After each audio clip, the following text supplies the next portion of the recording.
ये कहानी जिन्होंने मुझे बताई थी इनका नाम संजय है। और जो भी इनके घर में भूतिया घटना, जो भी इंसिडेंट हुआ था, इनकी माँ के कारण हुआ था।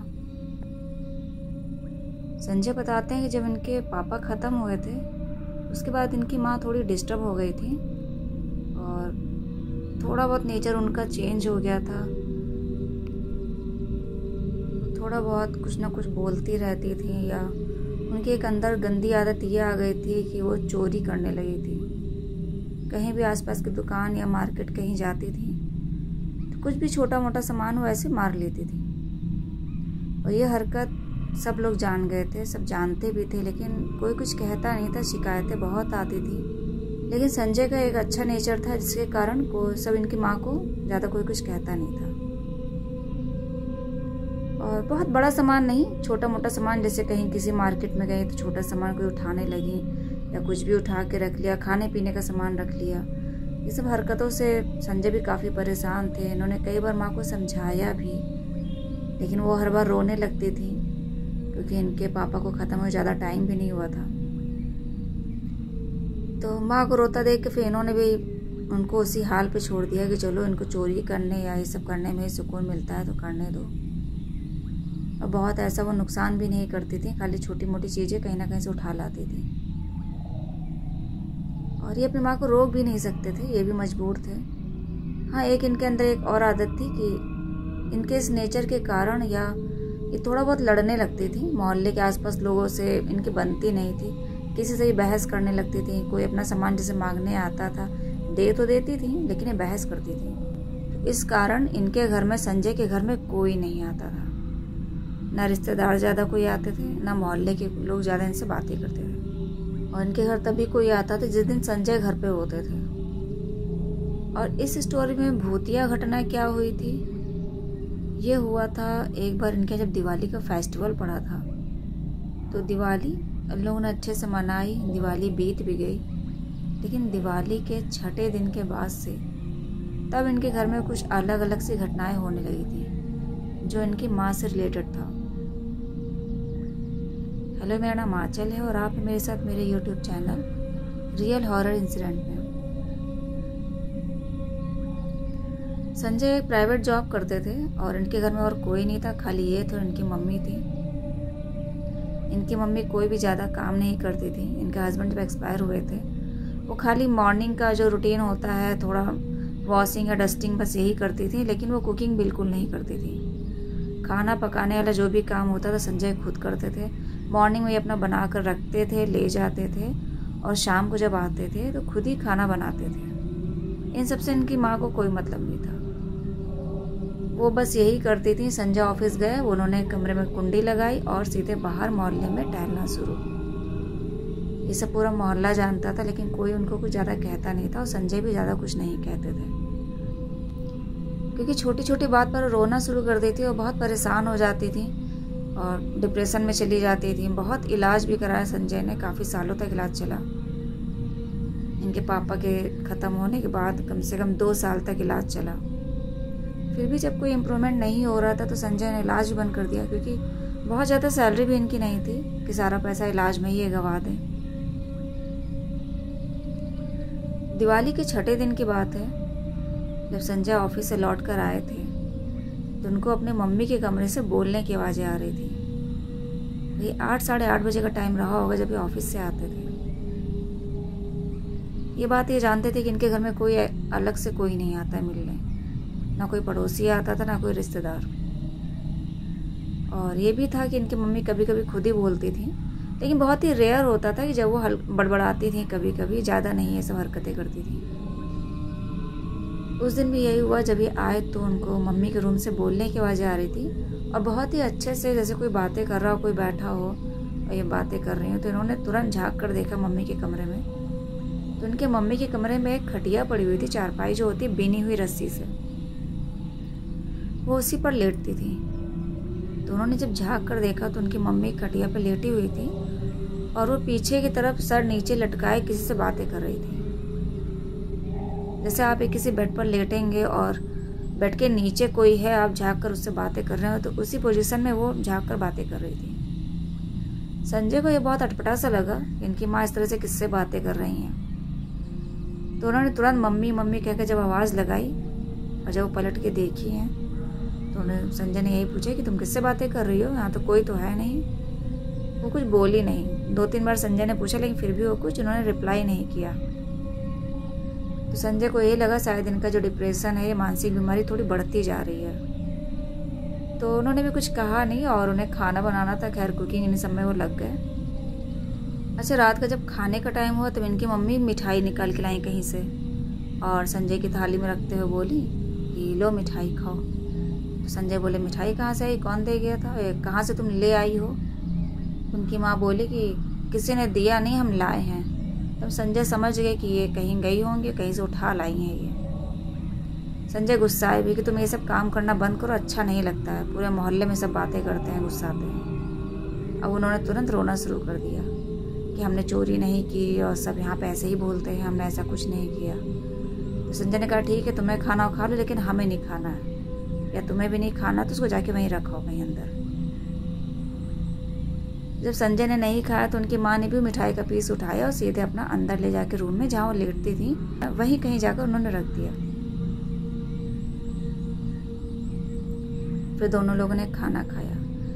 ये जो बातें करने का सिलसिला था उनकी माँ का कई दिन तक चलता रहा। संजय जब भी ऑफिस से आते थे तो उनको बातें करने की आवाज़ आती थी, लेकिन एक चीज़ जो था वो डेली रिपीट होता था कि इनकी मम्मी जो थी वो ये ज़रूर कहती थी कि हम नहीं देंगे, सब मेरे पास रखा है, हम नहीं देंगे। तो ये चीज़ डेली रिपीट होता था।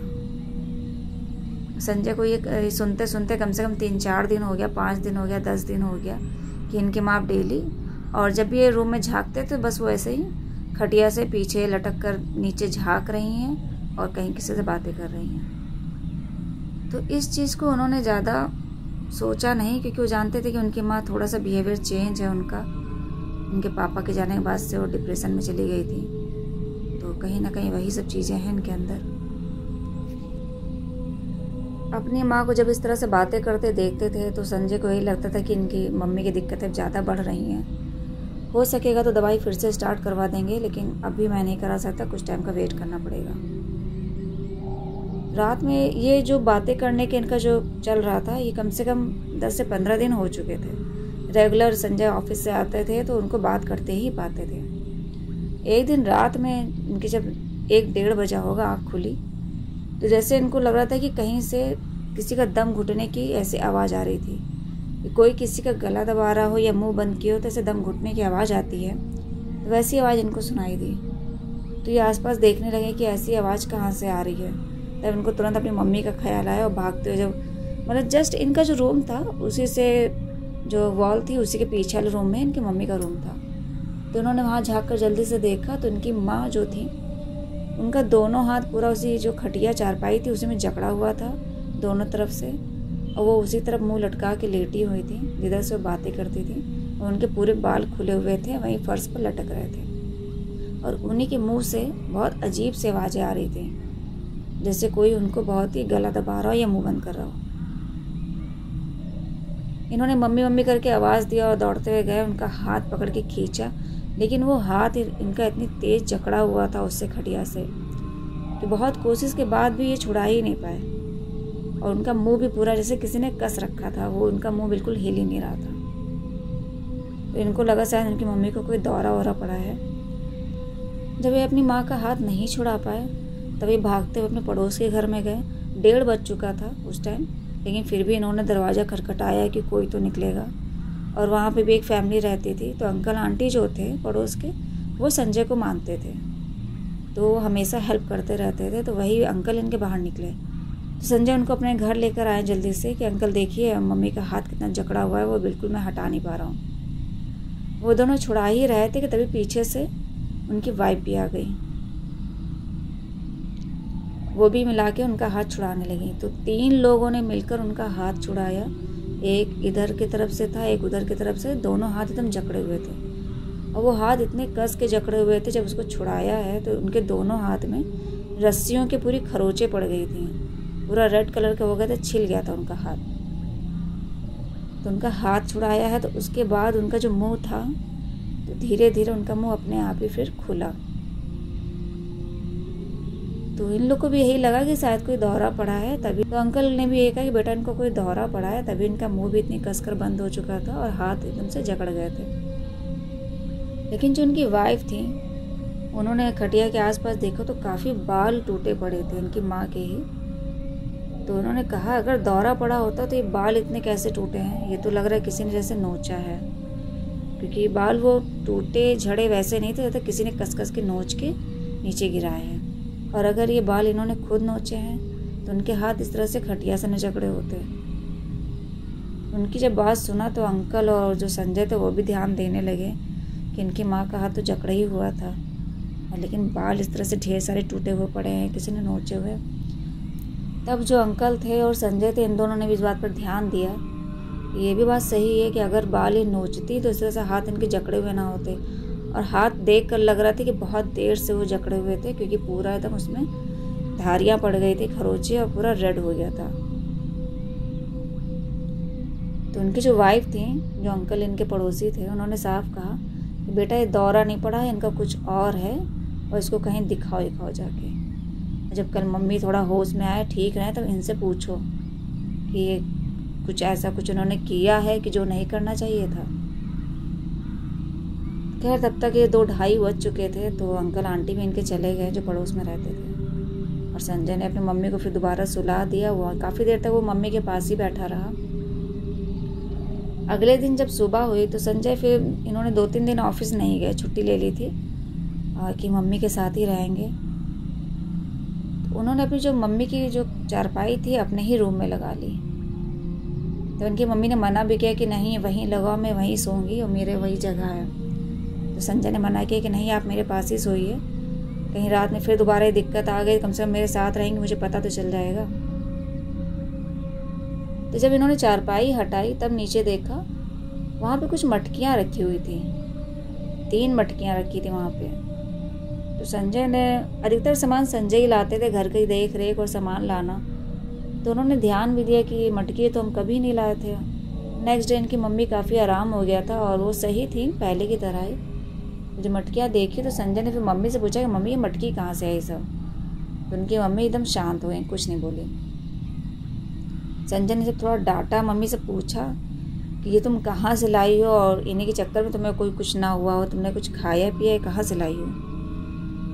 काफ़ी पूछने के बाद और डांटने के बाद तो इनकी मम्मी रोने लगी। तब इनकी मम्मी ने बताया कि इन्होंने किया क्या। दिवाली के पहले का टाइम था, तो ये जो मोहल्ले और इधर गांव में सब टहला करती थी ये, तो इन्होंने जो एक पुराना कुआं था जो काफ़ी पुराना था, बंद हो चुका था, वहाँ कोई पानी नहीं अब नहीं निकलता था, खाली कहने को नाम था कि पुराना कुआं है, वहाँ कोई जाता भी नहीं था। तो वहाँ पे इन्हें ये 3 मटकी मिली थी और थोड़ा सामान और कुछ मिला था, ये वहीं से उठा लाई थी। संजय ने छुआ कोई सामान नहीं, वहीं पे रखा था जहाँ पे इनकी माँ ने रखा था लाकर। तो संजय ने पूछा भी कि और क्या क्या सामान था। तब इन्होंने बताया कि ये 3 मटकी थी, एक साड़ी थी और झाड़ू था। तो झाड़ू था, झाड़ू कहाँ रखा है, तब वो उठा के लाई। एक जगह कोने पे झाड़ू रखे थे, वो उठा के लाई। तब संजय ने पूछा साड़ी कहाँ गई, तो बोली बक्से के अंदर है। कि तुमने बक्से के अंदर क्यों रखा साड़ी, जब वो किसी और का तुम कहीं से उठा के लाई हो, अब बताया भी नहीं, उसको बक्से में रख लिया। तो वो तो शांति से बैठी रही, फिर ताला खोले, बक्से मतलब ताला लगा दिए थे उन्होंने। तब लॉक जब ओपन किया तो अंदर से एक साड़ी निकली सफ़ेद रंग की, जिस पर हाथ के छापे पड़े हुए थे लाल रंग के। संजय ने जब ये सब सामान देखा तो उनका सर चकराया, वो एकदम से सर पकड़ के बैठ गया। उनको ये तो फील हो गया था कि इनकी माँ ने कुछ ऐसा उठा के ले आई हैं जिसको नहीं लाना चाहिए था, इसी के कारण ये सब दिक्कतें घर में बढ़ी हैं। तब उन्होंने अपनी माँ से पूछा कि मम्मी तुम और भी कुछ सामान लाई हो क्या जो तुम्हें याद ना हो, तुम कहीं रखती हो। तब उनकी मम्मी बोली नहीं और कुछ नहीं लाए थे, बस ये मटकी थी और झाड़ू साड़ी। तो संजय ने कहा इन मटकियों में क्या है, तुमने खोल के देखा, तो वो खुद ही बताने लगी। वो खोलने चली तो संजय ने मना कर दिया कि नहीं खोलो ना, बस तुम्हें जो याद है बस तुम वो बताओ इन सब में है क्या। तो उन्होंने एक मटकी की तरफ इशारा किया कि इसमें कुछ दाल है मिक्स करके 5 तरह की। एक मटकी की तरफ इशारा किया कि इसमें कुछ सिक्के हैं और पता नहीं क्या क्या चीज़, कौड़ी वौड़ी कुछ पता नहीं अलग अलग चीज़ें पड़ी हैं। और तीसरे मटके में उसमें मिठाई थी। तो संजय ने पूछा वही मिठाई जो तुम खाने के लिए दे रही थी। तो उन्होंने हाँ में सिर हिलाया कि हाँ यही मिठाई हमने निकाली थी खाने के लिए। संजय बोले कि तुम खाई हो कि नहीं खाई हो? तो बोली कि हाँ हमने खाया था। यानी कि उन्होंने 3 मटकियों में से मिठाई निकाल के खाली खाया था।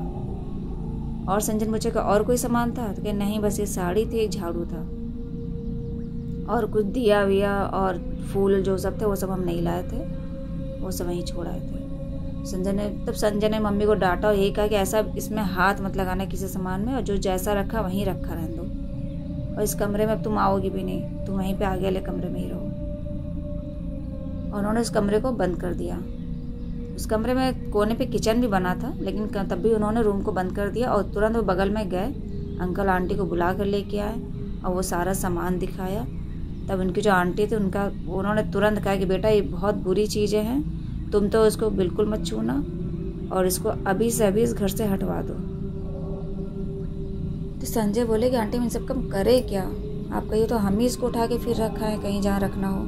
तो आंटी ने कहा नहीं तुम बिल्कुल मत छूना। तो मम्मी ने इसको छुआ है और जो मिठाई निकल के खाई है, इसी के चक्कर में इनकी दिक्कतें बढ़ी हैं। इसको यहीं पड़ा रहने दो, और हम एक किसी को जानते हैं, मैं उनको बुला के लाऊंगी, वो ये सब यहाँ से खुद ही हटा देंगे। तो उनकी जो आंटी नेबर थी वो तुरंत वहाँ से गई अपने हस्बैंड के साथ, और वहीं कोई एक उनके रहते थे, कोई ऐसे झाड़ फूक वाला कुछ काम करते थे, वहाँ पे यही सब चीज़ें करते थे, तो वो उनको बुला कर लाए। वो जब आए उन्होंने सब सामान देखा, साड़ी और मटकी और झाड़ू और ये सब, तो उन्होंने कहा ये बेटा बहुत बुरी चीज़ें हैं, ये किसी ने अपने घर का जो एक था बुरा साया उतारा है, और तुम्हारी मम्मी ने उसको निमंत्रण दे दिया अपने घर में, इसीलिए ये तुम्हारी मम्मी इतना परेशान होने लगी है। और एक और ज़्यादा दिन नहीं बीते तुम्हें पता चल गया है। खैर इसको तुम हाथ मत लगाना, हम इसको खुद ही यहाँ से हटा देंगे। तो वो जो आए थे उनके साथ, उन्होंने वही झाड़ फूक करने वाले जो भी थे, उन्होंने एक काले कपड़े में वो सारा सामान रखा, तीनों मटकी, साड़ी, पता नहीं झाड़ू क्या क्या था, उसको अपने साथ लेके आए। उन्होंने कहा किसी को मेरे साथ आने की ज़रूरत नहीं है, हम ये सब खुद ही अपना कर देंगे, आप लोग बस यहाँ पे अपना देखो संभालो। तो वो उसको लेके वहाँ से चले गए, और वहीं पे उसको जाके जो कुआं था, पुराना कुआं जहाँ से इनकी मम्मी लेकर आई थी, और उन्होंने उसको वहाँ पे जो भी किया हो, दबाया हो, जलाया हो या पानी में डाला हो, वो दोबारा आके उन्होंने बताया भी नहीं, ना इन्होंने पूछा, क्योंकि उन्होंने कहा था मैं जो करने जा रहा हूँ ना तुम लोग पूछना ना आके देखना। खैर ये सब काम कराने के बाद उनकी मम्मी के अंदर सुधार तो हुआ, जो थोड़ा उनका जो एक्टिविटी उनकी चेंज हो गई थी और बड़बड़ाना ये सब चीज़ें हो गई थी, बातें करना, वो सब चीज़ें तो बंद हो गई। और संजय ने जो मम्मी की खटिया थी अपने ही खटिया के बगल में ही लगा रखी और उस रूम में लेटने नहीं दिया। लेकिन अभी भी कभी कभी हो जाता है कि उनकी मम्मी उस खटिया से पीछे लटका के ऐसे मुंह बातें करने लगती हैं, लेकिन फिर जब संजय जब बुलाते हैं मम्मी मम्मी करते हैं तो पलट के देखने लगती हैं और कहती हैं कि कुछ नहीं, हम बस ऐसे ही देख रहे थे। संजय को तो यही लगता था शायद उस चीज़ से छुटकारा पा गए हैं या नहीं पाए हैं, पता नहीं, या उनकी मम्मी उस चीज़ को अब ऐसे ही दोहराया करती हैं, क्योंकि वो उनकी आदत भी थी, थोड़ी चीज़ें वो एक्टिविटी करती रहती थी पहले भी, कुछ ना कुछ बोल देना अचानक से, या किसी से लड़ाई झगड़ा करना, चोरी करना, अभी भी उनकी वही सब चीज़ें चल रही थी। तो संजय को अब तो नॉर्मल ही लग रहा था, लेकिन जो रात में गले दबाने की आवाज़ और बातें करने की आवाज़ ये सब बंद हो गई थी। तो यही सोच सकते हैं कि उनके यहाँ जो भी एक बुरी आत्मा या बुरा साया था वो दूर हो चुका है। और यही एक कहानी थी संजय के घर की। और ये लोग हरैया के रहने वाले हैं, जो बस्ती में पड़ता है गांव, वहीं के रहने वाले हैं, वहीं की एक कहानी है। आप लोग को कहानी अच्छी लगी हो तो प्लीज़ वीडियो को लाइक कर दिया करिए, और जिन्होंने मेरा चैनल सब्सक्राइब नहीं किया प्लीज़ सब्सक्राइब भी कर दिया करिए। और अभी तो मेरे चैनल के सब्सक्राइबर धीरे धीरे डाउन हो रहे हैं, ना व्यूज़ आते हैं ना इंक्रीज़ हो रहे हैं इसमें कुछ भी सब्सक्राइबर, इसीलिए मैं स्टोरी भी थोड़ा कम डाल रही हूँ, क्योंकि इंटरेस्ट नहीं रहता फिर स्टोरी डालने का भी। इतनी मेहनत करो, सब्सक्राइबर भी नहीं बढ़ते हैं, लेकिन फिर भी जो मेरे 600 और जो भी सब्सक्राइबर है मैं उन्हीं के लिए स्टोरी डाल रही हूँ, क्योंकि शायद वो सुनना पसंद करते हो। खैर मिलते हैं फिर नेक्स्ट स्टोरी में, और अब मैं बैक टू बैक स्टोरी डालती रहूँगी। और प्लीज़ आप लोग को स्टोरी पसंद आती हो तो कमेंट किया करिए, स्टोरी को शेयर करिए और सब्सक्राइब करिए चैनल। धन्यवाद।